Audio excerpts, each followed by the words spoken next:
Welcome to Art Crush with artists Fee Marks and Paula Telizyn, where we talk about art, being an artist, existing in the art world, feminism, creativity, and more.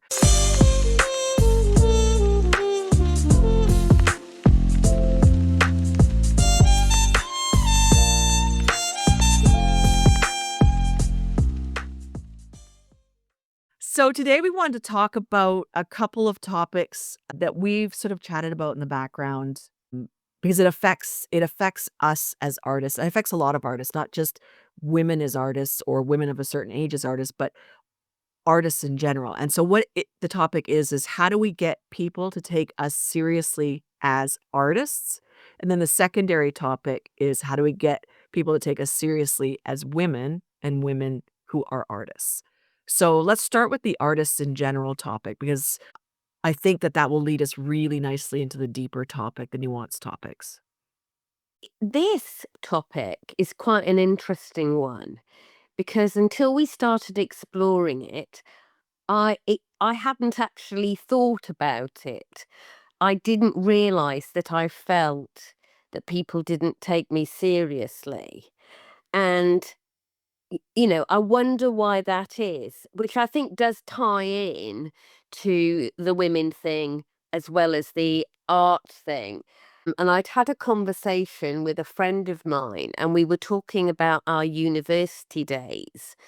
And when we looked back, bearing in mind this was in the 1980s, when we looked back, we didn't feel that any of the girls were taken or women were taken seriously. The people that we always thought were going to get the good grades and be praised or whatever were the boys.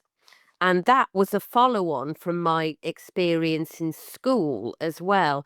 So I think it goes back to that societal view of men get taken more seriously than women. And one way as an artist you combat that is making yourself very colorful, very like nice, very whoopity doo.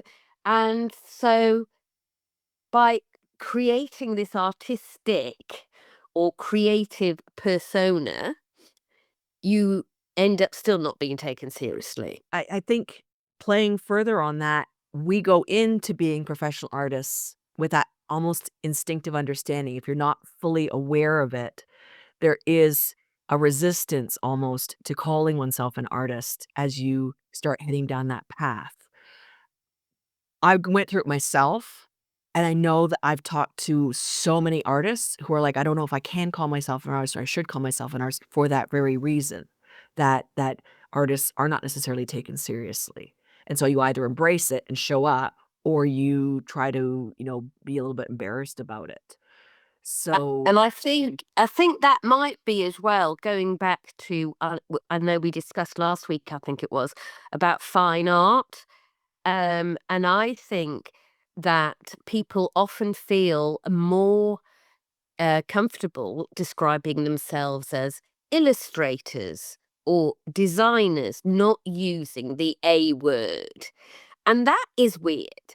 And in fact, it hit me when I was watching Landscape Artist of the Year this week that the way they describe the artists in that competition is very bizarre. And I don't know who decides, but one of them was described as an illustrator. And I was like, but that is an artist. Illustrators are artists, in my opinion, anyway. But it was almost like they felt that it was more acceptable, or whoever felt it was more acceptable to be described as an illustrator, someone who is trained, working in the art industry, and yet they couldn't call themselves an artist. yeah, I worked with an artist like that who took a full year to switch over from calling herself an illustrator to an artist. And when she did finally accept it, her art obviously expanded because as an illustrator, you're sort of mentally pigeonholed into a certain style of art, a certain way of doing descriptive works and all that visually.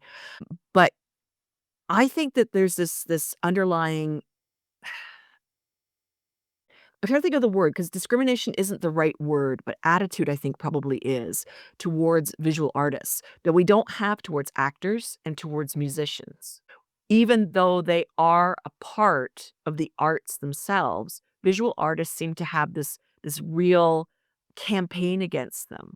I remember growing up and I was told because my mother liked to declare who each of me and my siblings would be as when we grew up, I would be the artist because I was too stupid to do anything else. Like, that attitude in a family that had artists in it, mind you, it wasn't her family that was the artist, it was my dad's side of the family, but in a family that had artists, that's what she told me, that's what stuck, and I really resisted calling myself an artist because it was like, "Okay, I guess I'm accepting this mantle of stupidity." And even when I was switching over, when I had my, my midlife crisis that didn't net me a muscle car or a motorcycle, which, like, I'm bitter about, even when I had that point where I was like, "Yes, actually, this is what I was supposed to be doing all along," and I'd gone all along the different path of being a computer programmer and everything else, calling myself an artist felt like I was accepting that I wasn't going to be part of mainstream society in a way that was kind of equivalent to somebody who chose, I don't know, to eat dog food all the time instead of normal groceries or whatever, like being a weirdo. And it was really challenging, and it was reinforced not only by, like, little attitudes and stuff I'd seen, I also internalized that and applied them to myself, but when I was living in the village I was living in, the attitude when I went out to try to secure a studio space, a commercial space, even through the municipal government there, where they had spaces available for residents at, reasonable rates, they could run their businesses and create more jobs in the economy in this little village. They didn't want to rent space to me as an artist. And even when they put out a call for somebody to do a mural in the hockey rink, they didn't wanna pay me. They were really angry that I wanted to charge what they had budgeted for the mural. And so I didn't get it because I dared to want to be paid for skilled work. And the person, I'm sure she's retired or hopefully, not on this earth anymore, had such a terrible, terrible attitude that it just sort of stuck me aback. Like, why are you treating me like I dare to take a skill and make money from it and maybe add to the community? The shorter version is that I ended up with a space that was very much contentious, and I ended up having to break my lease and leave and move out of the community because the attitude towards artists there in a hockey-loving community of inbred rednecks was really negative. That I think we don't know. I mean, it's always difficult to know how much our freedom of choice goes because we are entrenched in what societal norms are put upon us. And again, it's like in schools today, young people are often not allowed to pick more than one art subject because it's seen, unless you're not very academic, and then you're allowed to, which makes no sense whatsoever. And I know that that still prevails because that's what happened to me. But then I still bring it up when I'm working in secondary schools and see if people are allowed to take more than one art subject and all that. And what degree you take. And, if you do an arts degree, it's not deemed academic.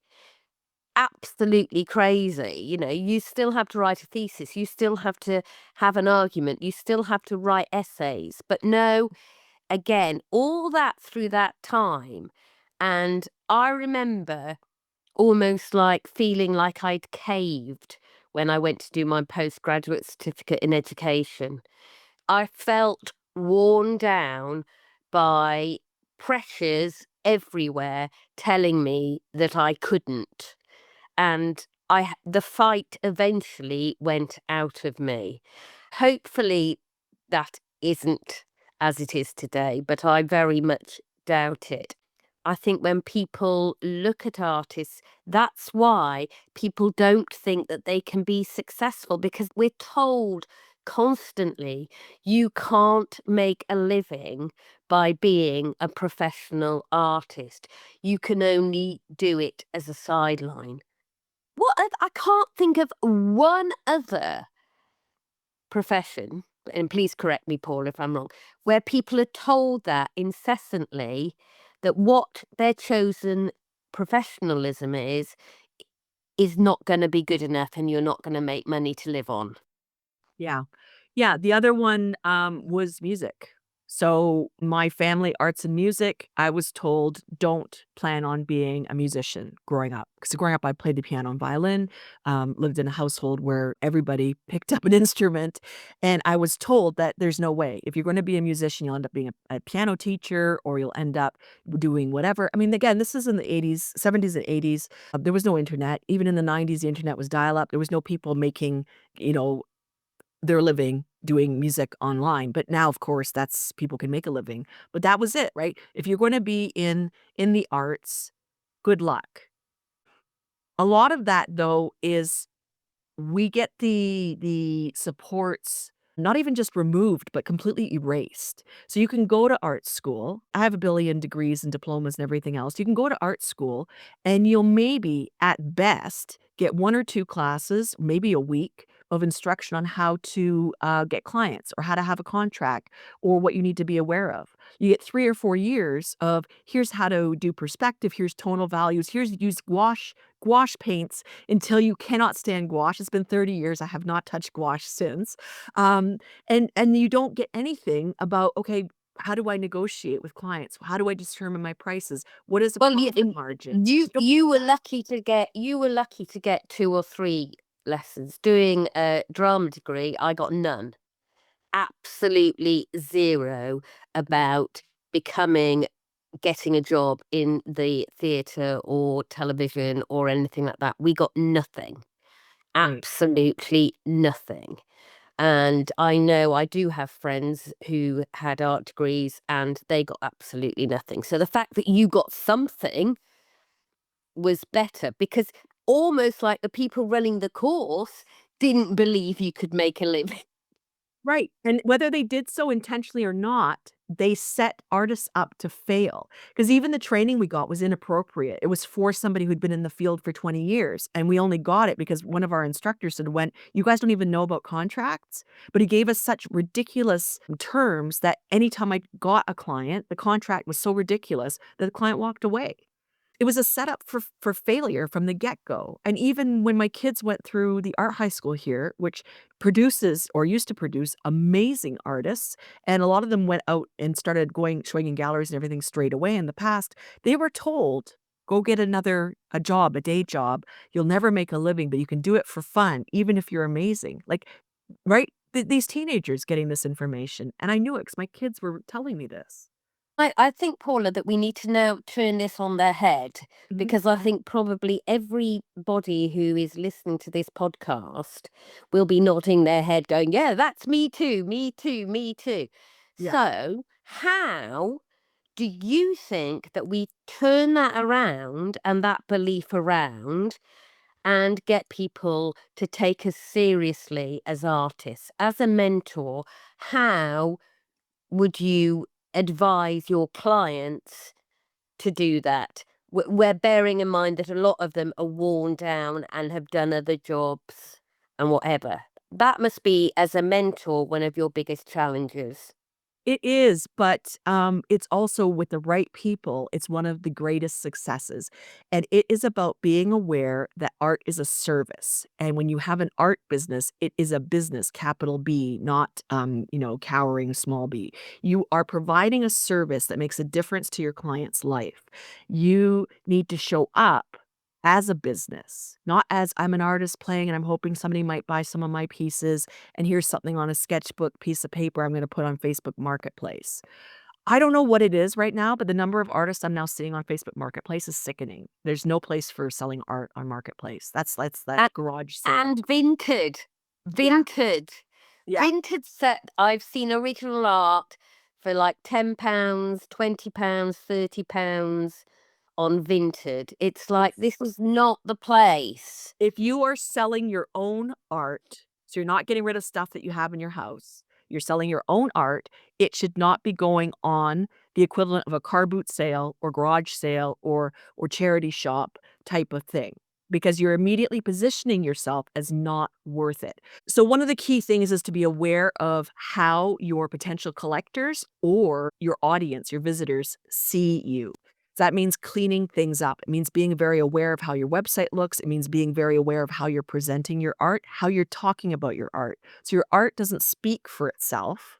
I've said this a number of times, but of course, with this podcast, we're getting in front of a new audience. Your art does not speak for itself. You have to give it context. You have to guide people into the story. How they react to it's none of your business. Who cares? Their journey with your art is going to be their own. But you can start that journey with context. So if you are obsessed with painting trees or whatever, you don't just go, here's a tree.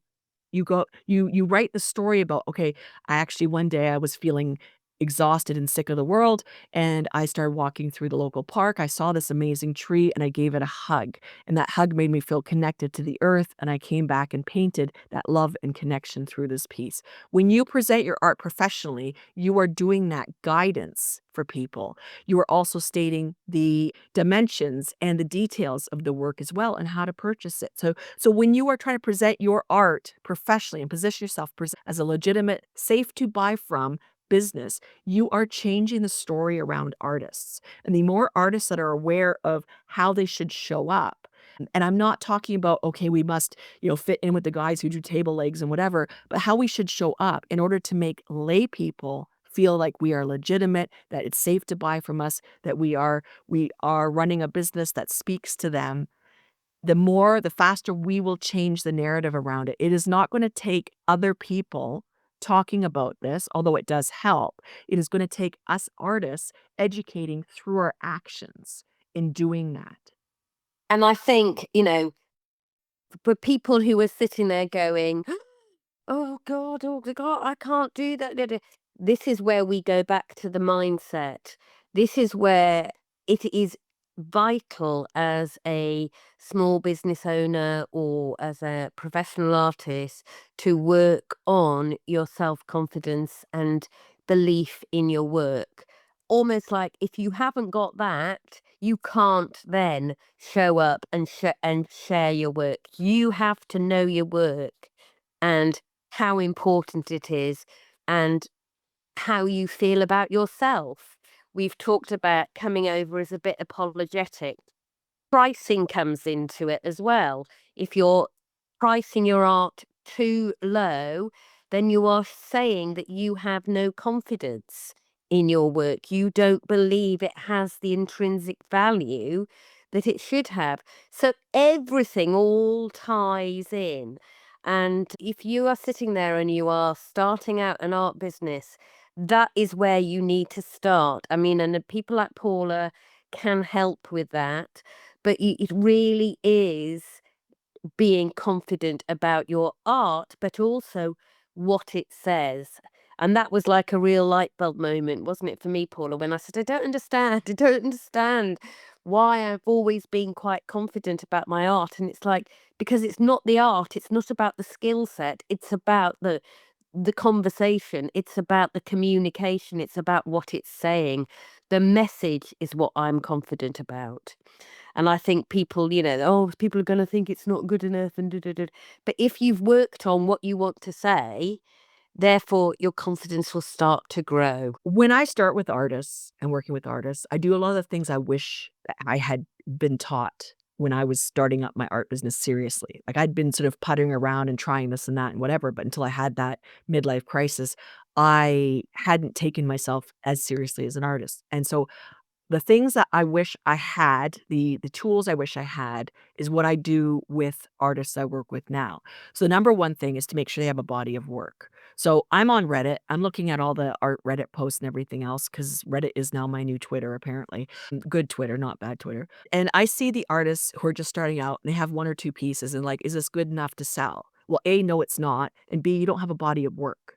You don't have a body of work. You don't have a series that shows you working in one style and one theme, one sort of idea that you're expressing across pieces. So that's really important. But the next thing to understand is you need to understand who your ideal collector is. Again, they don't teach us in art school, They do teach us if you're doing business work, right? Ideal customer avatar, ICA, is the thing in business because it's not anybody with a wallet or anybody with walls that can have your 2D art or anybody with a plinth that can hold your sculpture. It is a specific person. And everyone, I run through this exercise in the beginning goes, "Oh my God, I won't have customers." Everyone feels that fear of if I eliminate anybody, then I'm turning away potential business. But not everyone is your customer, right? Not everyone is for you. If you I don't know, grow peaches, for example. I use peaches a lot as an example in when I'm talking to artists. You can grow amazing peaches. They're perfect, they're wonderful, they're golden, people cry over them, they're fantastic, and you can take them to market. They're gonna be people who do not like fruit, do not like peaches, do not like things that are fuzzy, or are madly allergic to them. That doesn't mean that you go and find those people and convince them that a peach is the right thing for them, because you have to change their mind. So when you have an ICA, an ideal collector avatar, so a person that you think is going to be most likely to buy your art, you can focus on the people you don't have to change their minds of. So if I had amazing peaches, I would go to a fruit festival if that's a thing. I would go to Vegan Land. I would go to, I don't know, restaurants that serve raw food or make amazing desserts and sell them my peaches. I would go where the yeses are the most likely. And if somebody on the side where I thought was a no says, "Hey, actually, I am hyperfixating on fuzzy fruits this month," I wouldn't say, "Okay, well, you're not my iced tea, I'm not selling to you." I'd go, "Yay, have some." Right? But I would be focusing on the yeses, the people I don't have to convince, most likely don't have to convince first.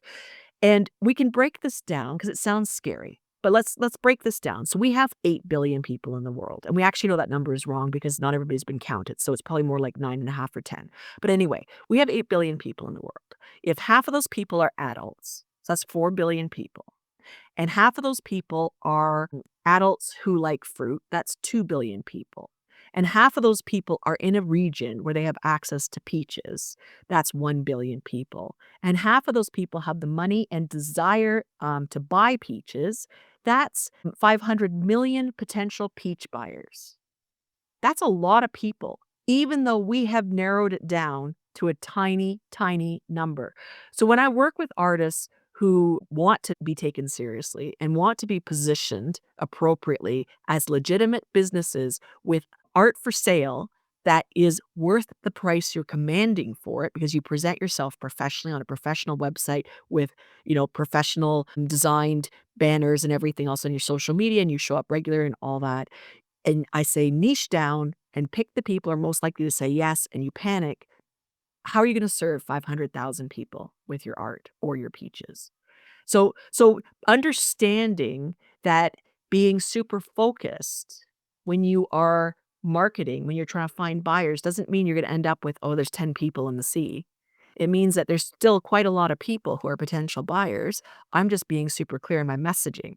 So in order to show up confidently as an artist, you wanna speak to the people who are gonna say yes. You wanna show up with your fantastic, business assets, your website and all that, and you want to show up confidently because 'cause they're your people. Then you don't have to worry about, "Oh, what if somebody doesn't like me?" Somebody won't like you. That's just a fact. And I did the same. It's interesting. When you're starting out your art business, it's usually because people in your family, friends, either you have sold work to them or you've given your work away and that you think, there is a demand. But that little pool of people is very, very small. And I remember very early on, I had a friend who kept saying to me, when I made a sale, when I sold a piece of artwork, they'd say, "Is it somebody you know or is it an unknown?" Because they put somebody who wasn't in my world already and was buying as a higher status buyer, which is quite right in a way, because that's where, when you think, oh, I don't want to be putting my art on my social media because I'm going to upset all my friends and family who are thinking like, what are they doing? It's because they're not your clients. yes, they might have bought something or that, but that is all gonna dry up very, very, very, very quickly. And once you've got your business going, is actually getting those unknowns to buy it, that they only know you as a professional, not as their auntie, not as their cousin, not as anybody else. Getting outside of your pond is critical, but how you show up outside that pond is also critical as well. We talk a lot about collaborations because one of the ways I grew my own art business was doing a strategic collaboration with another business. And I didn't approach them going, please, can you show my art and I'll make some art for you for free, which is what a lot of artists get from charities and organizations that are doing fundraising. That exposure never ever nets clients. It just demeans the value of art. So when you show up strategically with a company that or a business or a person that maybe has a bigger audience, you show up again professionally saying, actually, what I offer you will improve your business or your event or your whatever. I need you to do something for me in return and negotiate that. And in doing so, that's again continues to change minds of people who assume that artists are fluffy, paste eating, silly heads instead of professional businesses. How we show up and how we negotiate and how we present ourselves affects the general perception of other artists, one drop at a time, but the ocean is made of drops. If we consider that everything we do improves somebody's view about art and artists so that they actually treat artists as legitimate business people, then that will spread, and each of us can do that. And also, it's like if you don't, you're making it harder for those. There, because there are people go, "Oh, well," and we've talked about, who are a bit, because they're lacking their confidence, they haven't worked on their mindset. They're just like, "Well, I don't need to sell my work. I can sell it for £10 or whatever." But when you're doing that, you're not just damaging your art business, you're damaging people's perspective for all art. And I think the way as artists we can support each other is the more people that are professional, the more that myth about, well, you're not going to make money if you decide to be an artist will disappear. We have to band together, and just picking up on your one drop at a time, it's not just one person, it is all of us. We all have a responsibility to raise the profile of art and art business. It's not just, oh, that's okay for some people, but I don't want to do that. I think that's quite key. Yeah, and I think it's a stage a lot of artists go through, and some of them never leave it. But some of them, like, I'm thinking back to my journey, and I started out initially when I was testing out how commissions worked in order for me to sort of figure out what contracts worked and all that. I put out commissions that just or requests for commissions that just covered the costs of my materials and nothing else in an effort to sort of do that learning. And then I immediately quadrupled the pricing so I could actually make a profit once I'd figured out what works and what doesn't, how to communicate with people. But we end up trying to walk this path that maybe is a little bit different. Well, I think art shouldn't be $10,000 a painting, so I'm gonna do the $50 paintings and, show them. And so a lot of artists get stuck in that place of they think they're showing them, but they also think secretly maybe they're not good enough to do the $10,000 paintings. And so we have to sort of get through that part either through education or just speed running through it so that we can actually get to the part where you're paid for your marketing, your studio space, your materials, your time and effort outside of making art. When I talk to artists who are actually making a full-time income on their art, like a significant income, they spend maybe 30% of their time actually creating art. The other percentage is spent doing all the stuff you need to do in a business. And any other business would be like, that's just the fact of business. So if you make light switches, yes, you're going to spend 30% of your time making light switches, but you got to spend the other 70% marketing them, doing your inventory, or going to light switch conventions, and just really connecting with light switch enthusiasts and light switch buyers and all that. That's considered normal. But with artists, they're going, well, I want to spend all my time in the studio. You can't. You can't. You have if you want to make a difference in your business, you have to show up and sell your work, or you are going to end up starving. I cannot stand somebody calling themselves a starving artist. I can't stand when people run classes and go like the myth of the starving artist or don't be a starving artist, whatever. I can't stand it because it perpetuates that idea that artists are starving. And the Yeah. people who don't go farther than their little circle don't see the artists who are doing well because they're not the artists in Facebook groups going, "Buy my art. Is this okay?" They're not the artists who are showing up in Reddit going, "Is this art? Can I upset the art world with this?" No, fucking go out and sell it. Go out and show up and skip all this Upset stuff. the art world. Yeah. This is the thing. Again, it's to be taken seriously is not following other people's path. It's about being clear what your path is, what you want, and then you will be successful. It's not about going, well, let's have a look. How did they do it? Oh, I'm going to do the same. Everybody's journey is different. And work on your self confidence, work on your, as well as your art and your marketing and your business.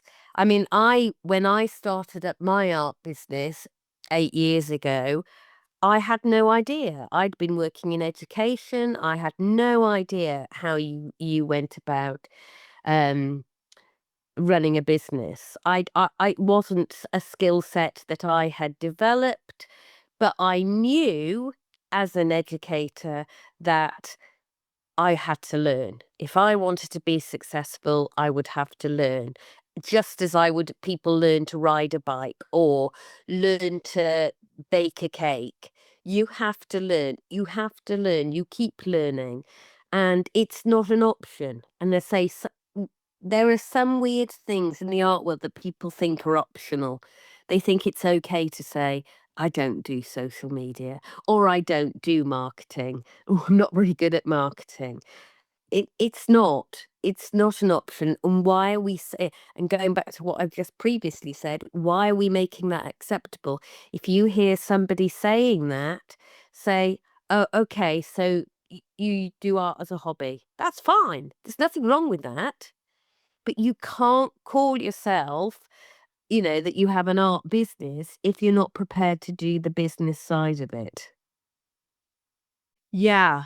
It always comes down to mindset. How much do you want this? How do you feel about yourself as a person and as an artist?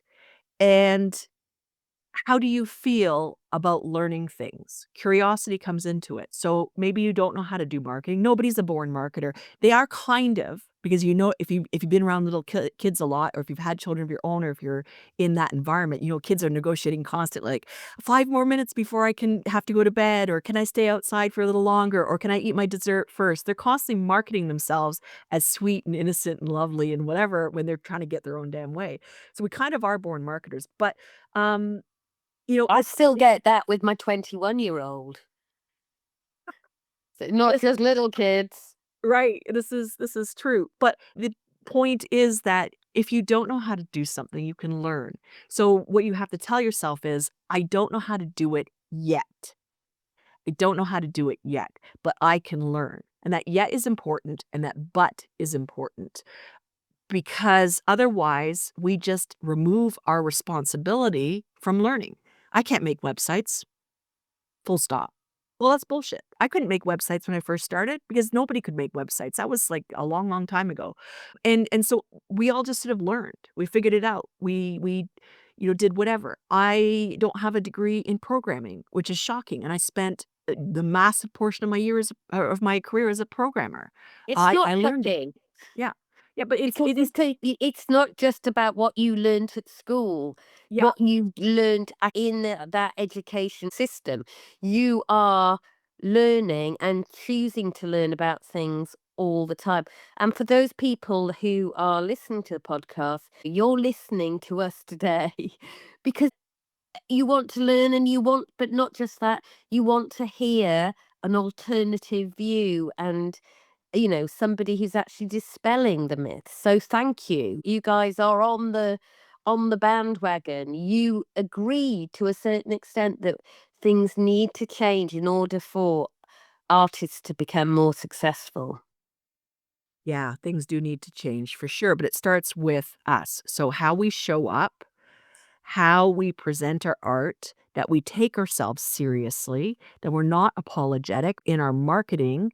So photos of ourselves at art shows, how we write about our art, how we show our art on our websites, how we photograph our art, all of that. We're not apologetic about it. And we expect to be treated as a legitimate business that provides a service. Having that expectation and not asking permission requires some practice, but it starts with you deciding that your art business is legitimate, that your art is a skilled technical trade or technical whatever that you wanna call it. I mean, trade is a fairly good descriptor.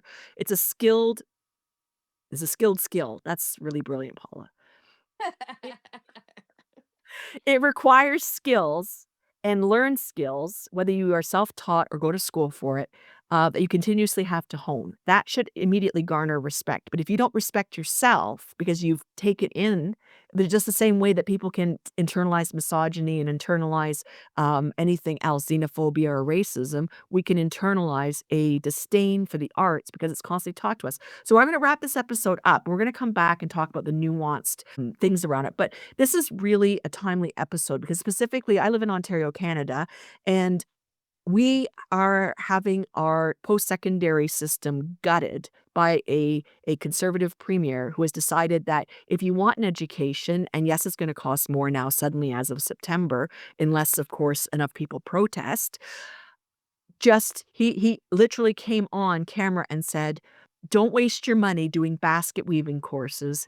Get up out there and do things that actually are worth it, like STEM programs, nurses, and tradespeople and whatever." He said this, which immediately causes problems because if you have a community without the humanities, STEM without humanities means that there's no ethics, there's no people considering stuff. Science without artistic interpretations and renderings to help the public understand is science that is lost its soul. We all have to work together. The arts are really, really important. So if you're taking in the rhetoric wherever you are, because the rise of conservatism and anti-arts is a huge thing and um, very much a thing today. Pay attention to this and what you're taking in, and understand that this is obviously an incorrect assumption around the arts. So when you wanna be taken seriously as an artist, you have to step up and demand that place, not ask for it. We're not asking for permission. We are saying, "This is what we do. This is how it, is a service to you or a service to the general public or a service to your business, and you take me seriously. I'm not gonna accept anything less." And that's, I think, really important. So is there anything else you wanna add before we end this particular episode? No, I think you summed that up very nicely, Paula. But yes, I think we got in quite deep today, and we started off by asking the question, how do we get people to take us seriously as women and as artists? And it is a huge, huge subject that we will definitely be revisiting.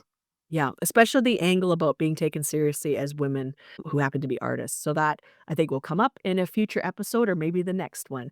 So we wanna thank our listeners for listening. We've been watching our numbers go up. We really appreciate your time and attention. If you wanna check out, Fee's website, you can see how she presents herself professionally. It's at feemarks-art.co.uk, and you're welcome to also check out my website, where I'm not actively selling art currently, but I am presenting myself as an artist and a writer, and that's at paulatelegion.com. The URLs will be in the show description, so you can just click and go depending on the platform you're at. And of course, listen to our podcast on Spotify, YouTube, Audible, Amazon, Apple Podcasts, and wherever your favorite podcasts live. Subscribe, like, and share so that more artists can be inspired, have discussions, and hopefully start taking themselves seriously too. We'll see you in the next episode.